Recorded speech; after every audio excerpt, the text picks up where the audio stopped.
Lake Michigan is one of the largest and most mysterious freshwater lakes in the United States. And now deep inside it, scientists have stumbled upon something unexplainable. Vast round craters scattered all across the lake's floor. It all started in 2022. A team of researchers wanted to map the lake's bottom and look for some shipwrecks.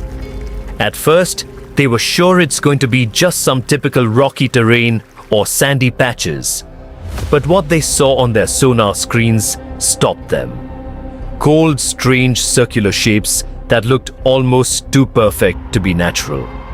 They were hiding about 500 feet beneath the surface, in places where the water turns dark and impenetrable.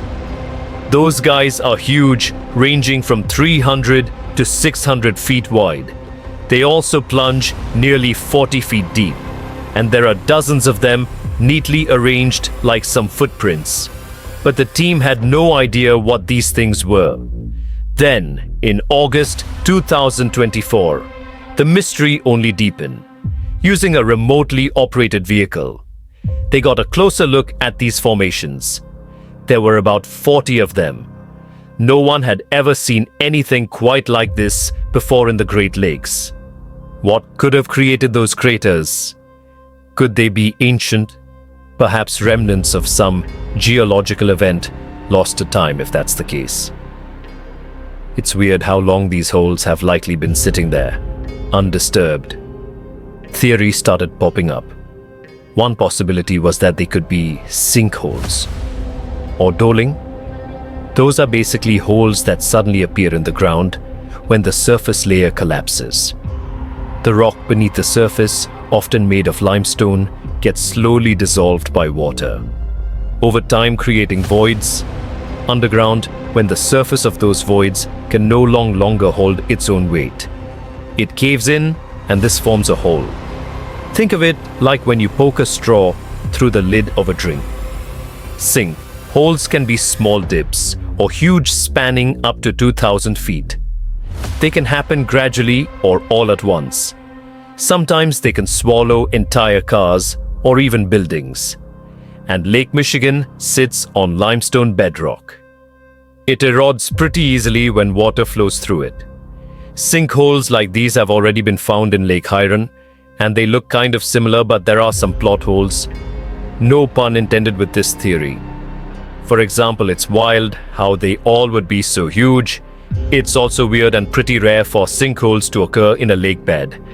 They also kind of resemble a straight pattern.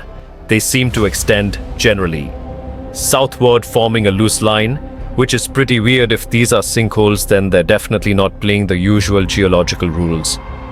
Though it might be some new, unusual process at play beneath the lake surface that we haven't discovered yet. There's another theory though.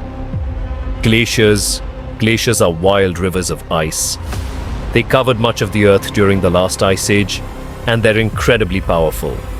While they might move slowly, sometimes only a few inches per day, they have such immense weight that they can reshape entire landscapes over thousands of years. Glaciers can grind and scoop the land beneath them. They're basically like colossal bulldozers. Their weight, combined with the slow but steady movement, grounds down everything beneath them. Rock, soil, even bedrock. This can create deep gouges in the Earth's surface, called glacial troughs. During the last ice age, there were lots of glaciers all over the northern US, including the Great Lakes region. If they moved across what is now Lake Michigan, they could have carved out these deep holes. Glaciers often move in a pretty straight path. As they move, they cause terrain to erode, but the resulting erosion varies based on terrain. Sometimes there are places where the bedrock is softer or fractured, and these places are more easily carved and crushed by the glacier. That could explain why some holes could be bigger and deeper than others, harder. Bedrock is less affected, but usually this leads to rounded crescent-shaped depressions known as chatter marks. Those marks are more like grooves rather than circular big craters like those in Lake Michigan. Once the glaciers melted, the Great Lakes themselves formed. If the craters were formed by them, they may have filled with water becoming part of the Michigan Lake. Though this theory is more like a speculation, so we need more evidence. But there's another layer to this mystery. The craters are not just curious geological formations. They actually may hold valuable clues about early life on Earth. Parts of Lake Michigan, especially dark ones, are relatively low in oxygen. It's like a lighter version of deep ocean environments that often have very little of this element. For example, hydrothermal vents deep in the ocean, underwater openings in the Earth's crust with some hot, mineral-rich water that are often very low in oxygen. But some organisms love places like these, for example, a possum shrimp, teeny tiny shrimp-like creatures that love cold, deep waters. They get their name because they have a pouch to carry their young until they're ready to be on their own, like an aayawam or deep water sculpin fish, small bottom dwelling fish that also enjoys cold lakes. They're well adapted to living in dark waters and usually stay close to the lakebed, and weird organisms like invasive quag mussels, which kind of look like shells. These are small freshwater mussels that have spread there to the Great Lakes.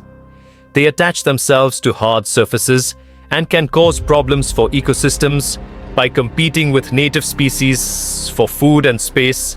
All these guys could be in Lake Michigan. And even more, there might be microbes or even bacteria that are specially adapted to these harsh conditions, just like it was in Lake Huron. There's only a handful of creatures that could survive deep within these craters.